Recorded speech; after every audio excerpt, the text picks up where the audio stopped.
lo más curioso del día que puso mi vida patas arriba es que empezó como cualquier otro viernes en Manhattan. Empezó con el peso familiar de una bandeja en la mano, el olor a comida cara en el aire y una sonrisa profesional que no alcanzaba mis ojos.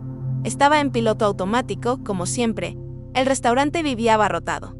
Un zumbido constante de cubiertos de plata, golpeando platos de porcelana y conversaciones sobre millones de dólares que no eran míos. Me movía entre las mesas, un fantasma, con delantal negro, rellenando copas de vino e intentando ignorar el hecho de que, hace unos años, yo estaría sentada en una de esas sillas, no sirviendo a quien estaba en ella. Cada gracias vago que recibía era un recordatorio de lo lejos que estaba de mi antigua vida de estudiante de Derecho, atrapada en un ciclo de propinas para pagar las cuentas. Aquella noche, la sensación de estar atrapada parecía más pesada, más sofocante de lo normal. Solo quería que mi turno terminara de una vez para poder ir a casa y olvidarme de todo. Fue entonces cuando él llegó. Ni siquiera necesité mirar hacia la puerta para saber que alguien importante había entrado, porque el gerente, que normalmente se escondía en su oficina, apareció casi al instante, todo sonrisas y reverencias. Su nombre era Alexander Mitchell, pero para nosotros era solo la mesa 12. El tipo, que siempre venía con un grupo de inversores o clientes para impresionar. Era alto, llevaba un traje que probablemente costaba más que mi alquiler de 6 meses y hablaba como si el mundo entero fuera el patio de su casa. Se sentó y ni siquiera me miró cuando me acerqué. Solo hizo un gesto con la mano, una señal para que esperara, mientras terminaba una frase sobre alguna fusión multimillonaria. Me quedé allí parada, invisible de nuevo. El momento exacto que encendió la mecha fue por una botella de vino. Me pidió una sugerencia para acompañar el plato principal, un filete carísimo. Yo, con mi conocimiento residual de las clases de sommelier que tomé en la universidad, un intento de sentirme más sofisticada, sugerí un vino que no era el más caro de la carta, pero que armonizaba perfectamente con la carne. Dejó de hablar. Me miró de arriba abajo por primera vez en la noche y soltó una risita burlona. Delante de toda su mesa, dijo en voz alta: cariño, creo que no has entendido. No quiero tu opinión. Quiero lo mejor. Cuando necesitamos un cerebro, lo contratamos. A ti te contrataron para llevar cosas. Ahora sé una buena chica y trae la etiqueta más cara que tengas. El mundo pareció quedarse en silencio por un segundo. Sentí que la cara me ardía y mis manos se cerraron en puños dentro de los bolsillos del delantal. Me di la vuelta y caminé hacia el bar con las piernas algo temblorosas, sintiendo las miradas de su mesa en mi espalda. Cada paso era una batalla. Una parte de mí gritaba que me quitara el delantal, lo tirara al suelo y mandara a ese hombre al infierno. Pero la otra parte, la que pagaba el alquiler y las facturas de mi antiguo préstamo estudiantil, me obligaba a continuar. Tragué el nudo en la garganta, respiré hondo y le pedí al barman la botella más absurda que teníamos. Una que costaba lo que yo ganaba en un mes. Mis manos sudaban mientras la sostenía. Solo quería que se abriera un agujero en el suelo y me tragara. Era la humillación en estado puro, ser reducida, nada delante de todos y tener que aceptarlo con una sonrisa. Volví a la mesa 12 con el corazón martilleando en el pecho. Mi único objetivo era abrir la botella, servir el vino y desaparecer de allí lo más rápido posible. Mientras me inclinaba para servir la primera copa, la suya, mis ojos pasaron por encima de una pila de papeles justo al lado de su plato. Eran documentos, un contrato, y estaba en francés. Una frase subrayada saltó a mis ojos, casi como si estuviera en neón. Era un término legal que conocía muy bien de mis clases de Derecho Internacional, y estaba mal. No era solo un error tipográfico, era una traducción grotesca, una palabra que cambiaba sesión exclusiva por sesión temporal. Mi cerebro, ese que el señor Mitchell dijo que yo no tenía, procesó la información en una fracción de segundo. Ese error podía costar millones, una fortuna entera, y estaba allí, en su mesa, esperando a explotar. Por un instante, me quedé completamente paralizada, con la botella de vino en la mano. El mundo a mi alrededor desapareció. El ruido del restaurante, la música ambiental, las conversaciones, todo se desvaneció. Solo existíamos yo, aquel hombre arrogante y el error millonario impreso en el papel. Una parte oscura y deliciosa de mi mente susurró que no hiciera nada. Deja que se hunda, deja que firme el contrato y lo pierda. Todo sería la venganza perfecta, incluso poética. El hombre que me llamó tonta, siendo arruinado por un desliz intelectual. Podía simplemente terminar de servir, esbozar una sonrisa vacía y irme. Y él jamás sabría que su salvación estaba a centímetros de distancia, vistiendo un delantal. La tentación era inmensa, un calor agradable de retribución que subía por mi pecho. Pero entonces, algo más ocurrió, mientras observaba el error allí tan obvio para mí. La humillación que sentía comenzó a transformarse en otra cosa. No era pena por él, ni mucho menos. Era una especie de indignación profesional. La abogada dentro de mí. La persona que había intentado enterrar bajo capas de cansancio y resignación, se negaba a quedarse callada. Ignorar aquello sería como estar de acuerdo con él, aceptar que yo era solo un par de manos para llevar cosas, y yo no lo era. La decisión se formó en mi mente, rápida y aterradora. No era por él, era por mí. Era para demostrar al universo y a mí misma que él estaba equivocado. Terminé de servir el vino. Coloqué la botella en la mesa con una firmeza que no sentía desde hacía años, respiré hondo y, antes de que el valor me abandonara, dije, «Señor Mitchell, con su permiso». Se giró hacia mí. Y su cara de irritación era casi una caricatura. Era el rostro de un hombre que no estaba acostumbrado a ser interrumpido por nadie, y mucho menos por la camarera. Sus invitados guardaron silencio, sin saber a dónde mirar, creando un vacío de incomodidad en la mesa. Podía sentir la mirada de mi gerente perforando mi espalda desde el otro lado del salón. «¿Y ahora qué?», dijo, con la voz cargada de impaciencia. «¿Has olvidado algo?». Forcé mi cuerpo a no retroceder. Mantuve mi voz baja, pero firme, para que solo su mesa pudiera oír.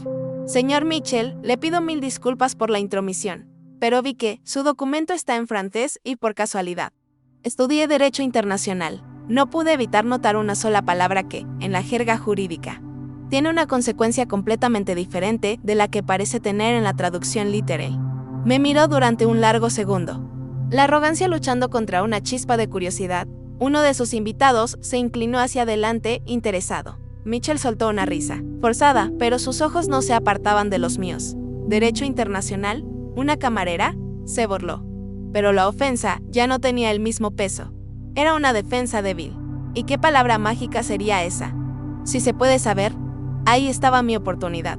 Me incliné ligeramente y señalé discretamente la línea subrayada en el papel.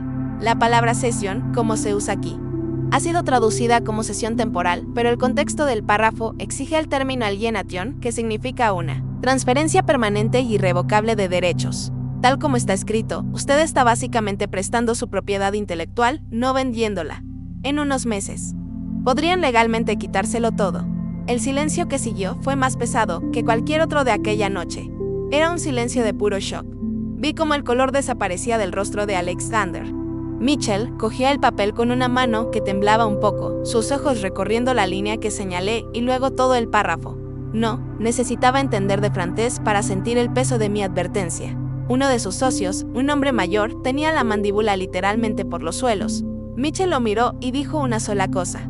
Con voz baja y cortante, «Llama a la oficina de París». Ahora, en ese instante, dejé de ser la camarera. Yo era la única persona allí que entendía la dimensión del desastre que habían evitado por un pelo. El poder en la sala había cambiado de manos. Mitchell se levantó. Era aún más alto e intimidante de pie, pero por primera vez no me miró por encima del hombro. Me miró a mí. Ignoró a sus invitados, ignoró la botella de vino carísima en la mesa. Ignoró todo a su alrededor.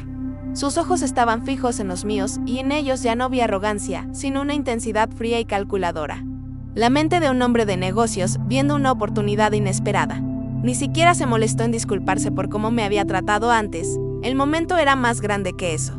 «¿Cuál es tu nombre?», preguntó con voz grave. «Isabela», respondí, sorprendida por la firmeza de mi propia voz. Él asintió lentamente. «Isabela, olvida este lugar, olvida este delantal. Mi oficina. Mañana, 8 de la mañana. Preséntate allí». Me quedé allí, parada, durante un par de segundos que parecieron una eternidad. Ni siquiera respondí, creo que solo asentí con la cabeza. Se volvió hacia su mesa como si nada hubiera pasado, ya hablando por teléfono en un tono brusco, y yo simplemente me di la vuelta y me fui. Caminé sin sentir el suelo, pasando por las otras mesas, por mis compañeros, directa a la cocina. Mi gerente me detuvo a mitad de camino, con el rostro pálido. «Rodríguez, ¿qué demonios fue eso? ¿Estás loca? ¿Qué le dijiste al Sr. Mitchell?». Su voz era un susurro aterrorizado. Lo miré y por primera vez no sentí miedo de que me despidieran. Solo dije, «¿Quiere que vaya a su oficina mañana, a las 8?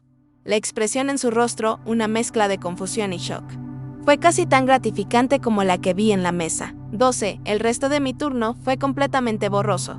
Seguí trabajando, recogiendo platos, sirviendo bebidas, pero era como si estuviera viendo una película de mi propia vida. Mi cuerpo estaba allí, pero mi mente estaba a kilómetros de distancia, intentando procesar lo que acababa de ocurrir. La rabia había desaparecido, la humillación había desaparecido, en su lugar había una adrenalina fría. Una mezcla de pánico y euforia. ¿Qué me iba a poner? ¿Qué iba a decir? ¿Era real? Cuando finalmente fui a limpiar la mesa 12, mucho después de que se fueran a toda prisa, encontré debajo de la botella de vino 5 billetes de $100. No era una propina, no estaba doblado ni arreglado, estaba simplemente tirado allí. Era una señal, un pago. Era la prueba de que aquello no había sido un sueño. Ni siquiera recuerdo bien el camino a casa. El metro, que normalmente es un caos de gente cansada, parecía un acuario silencioso. Y yo era la única que sabía que el mundo había cambiado de color. Llegué a mi minúsculo apartamento en Queens, el mismo lugar que durante tanto tiempo me pareció una prisión, y lo primero que vi fue mi estantería de libros. Los libros de derecho, pesados, caros, que había mantenido como una especie de monumento a mi fracaso. Aquella noche, por primera vez en años. No los vi con tristeza, los vi como armas. No dormí ni un minuto. Pasé la noche entera en el ordenador, no con miedo, sino con una concentración que no sentía desde la universidad. Investigué sobre la empresa de Mitchell, sobre sus competidores, sobre el negocio que estaba en juego en aquel contrato. La abogada en mí había vuelto y estaba hambrienta, cuando el sol empezó a salir. Yo ya estaba de pie, café en mano. El miedo estaba ahí, un nudo frío en el estómago. Pero la esperanza era mayor. El mayor desafío fue encontrar qué ponerme. No tenía un armario de ejecutiva. Abrí mi armario, en el fondo. Encontré mi antiguo kit de supervivencia de la universidad, un traje sastre negro que usaba en entrevistas para prácticas. Me quedaba un poco apretado en los hombros, un recordatorio físico de una vida que había dejado atrás. Me vestí.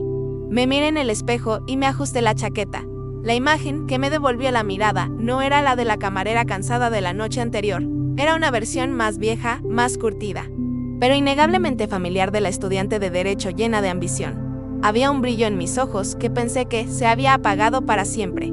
Estaba lista. Caminar por el vestíbulo de su edificio fue como entrar en otro planeta. Todo era mármol, cristal y silencio. Gente con trajes impecables pasaba a mi lado como si yo fuera invisible, y por un segundo, la camarera dentro de mí quiso encogerse de hombros y desaparecer, pero respiré hondo y recordé su rostro de la noche anterior. La rabia todavía era un combustible útil. Fui a la recepción. Un mostrador enorme de piedra negra y anuncié mi nombre con la voz más firme que pude. Isabela Rodríguez para una reunión con el señor Mitchell a las 8. La recepcionista me miró con desdén, pero cuando oyó su nombre, su expresión cambió por completo. Comprobó el sistema y sus ojos se abrieron un poco. Ah, sí, señora Rodríguez. La está esperando. El señor sonó como una victoria. Me llevaron por un pasillo silencioso hasta una puerta doble de madera oscura. Entré y lo primero que vi fue la ciudad entera. A mis pies, su oficina tenía una pared entera de cristal con una vista panorámica de Manhattan que quitaba el aliento. Mitchell estaba detrás de un escritorio gigantesco y no estaba solo, sentado en una silla a su lado, con el aspecto de un acusado esperando la sentencia. Había un hombre de apariencia cara y completamente aterrorizado. Supuse que era el abogado responsable del error. Mitchell no dijo buenos días. Señaló la silla vacía frente a su escritorio. Siéntese, ordenó. Mis abogados en París pasaron la madrugada revisando el documento. Tenías razón. Ese error nos habría costado el control de toda nuestra división europea. Hizo una pausa. Se inclinó hacia adelante y me miró con una intensidad que era casi física. La pregunta no es cómo se equivocaron, la pregunta es cómo acertaste tú. Así que, ahora dime. Isabela, ¿qué quieres? Su pregunta quedó suspendida en el aire, en el silencio de aquella oficina en la cima del mundo. Por un segundo, 1000 respuestas pasaron por mi cabeza, un trabajo, un cheque, una disculpa, pero, mirando a aquel hombre, lo entendí. No se trataba de dinero, se trataba de valor, y yo sabía exactamente cuál era el mío. Respiré hondo, sintiendo la tela de mi viejo y apretado traje sastre, y encontré su mirada sin pestañear. No quiero un favor. Señor Mitchell, quiero mi carrera de vuelta, dije, y cada palabra parecía solidificar algo dentro de mí. Quiero que pague el resto de mi matrícula de derecho. Tuve que dejarlo en el último año. Y voy a volver a graduarme como la primera de mi clase. Después de eso, quiero un puesto en su equipo jurídico. No como un regalo, sino porque tendré el título y ya he demostrado, anoche, que soy más atenta que todo su equipo actual. Una comisura de la boca de Mitchell se elevó en una sonrisa lenta, casi imperceptible. No era una sonrisa amable, era una sonrisa de reconocimiento. Vio que no estaba pidiendo limosna, estaba haciendo una inversión para el futuro de él. Se reclinó en su silla, y su mirada lo decía todo. Ese era el tipo de audacia que él entendía, el tipo de apuesta que le gustaba hacer. De hecho, dijo, simplemente, considera las mensualidades de la universidad tu bono de contratación anticipado.